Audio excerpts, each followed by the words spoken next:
Hello everyone, today I'm going to show you how to add OptiFine to a CurseForge Modpack. Make sure to watch the video until the end, not to miss any important details, like and subscribe. So we're going to open our CurseForge, then from here we're going to go to Minecraft, then from here we're going to browse for any modpack. So for example, we can search for the Pixel 1 modpack.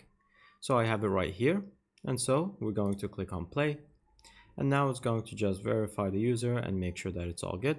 Now, while it launches, we're just going to go to our browser. Now we're going to find the optifine.net/downloads. You're going to write this in your browser.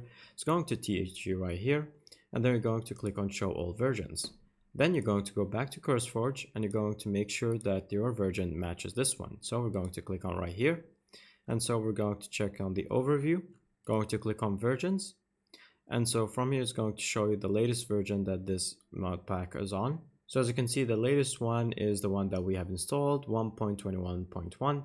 So we're going to go back to our browser and we're going to search for that 1.21.1. And so we're going to click on this one, and then we're going to click on download. Once we click on download, then it's going to send us to this page right here where we're just going to wait for a few seconds, as you can see in the top right. And so once that is done, it's going to just click on skip. And now we can now download it right here. Once we download it, we're just going to throw it anywhere on the desktop. And now once it's done, so as you can see, we're going to click on the three dots. I'm going to open the folder. And from here, we're going to click on the mods section. These are all the mods that are being used by this mod pack. So we're just going to grab our OptiFine that we have just downloaded, and we're just going to throw it into this mod pack. And now it's right here, it's all done.